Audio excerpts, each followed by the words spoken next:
problem. Sure. In the last 4 years, you cut permits and licenses on federal land and federal waters in half. Not true, Governor Romney. So how much did you cut them by? Not true. By how much did you cut them by then? Governor, we have actually produced more oil. No. How much did you cut licenses and permits on federal land and federal waters? Governor Romney, here's what we did. There were a whole bunch of oil companies. No, I had a question, and the question was, how much did you cut them by? You want me to answer a question? How much did you cut them by? I'm happy to answer the question. All right, and it is? Here's what happened. You had a whole bunch of oil companies who had leases on public lands that they weren't using. So what we said was, you can't just sit on this for 10, 20, 30 years, decide when you want to drill, when you want to produce, when it's most profitable for you. These are public lands. So if you want to drill on public lands, you use it or you lose it. Okay, now and so what we did was take away those leases, and we are now reletting them so that we can actually make a profit. And production on government lands is down. No, it isn't. Production on government land of oil is down 14%. Governor, and production on gas is down 9%. It's just not true. It's absolutely true.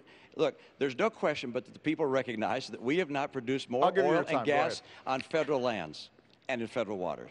And coal production is not up. Coal jobs are not up. I was just at a coal facility where some 1,200 people lost their jobs.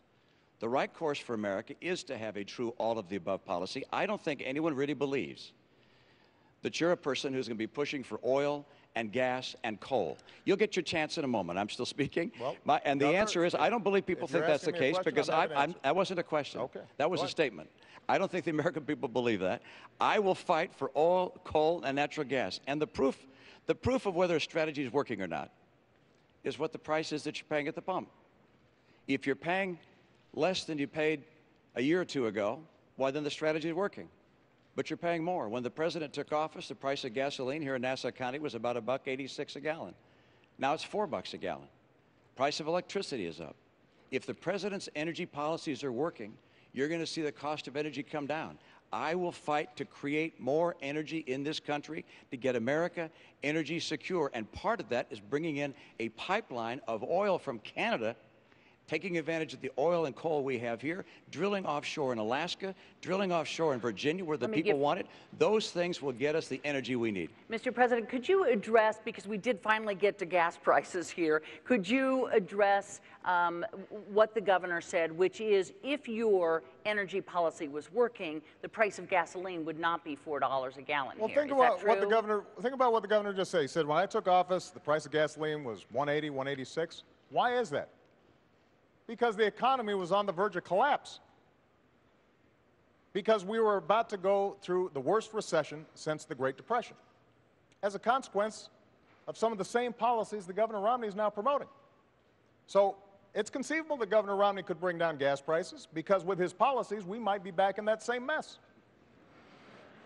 What I want to do is to create an economy that is strong and at the same time produce energy. And with respect to this pipeline that Governor Romney keeps on talking about, we've built enough pipeline to wrap around the entire earth once.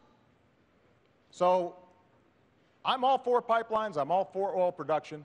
What I'm not for is us ignoring the other half of the equation. So for example, on wind energy, when Governor Romney says these are imaginary jobs, when you've got thousands of people right now in Iowa, right now in Colorado, who are working, creating wind power with good-paying manufacturing jobs.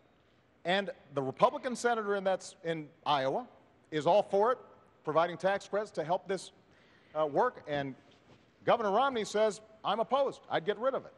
That's not an energy strategy for the future. And we need to win that future. And I intend to win it as President of the United States.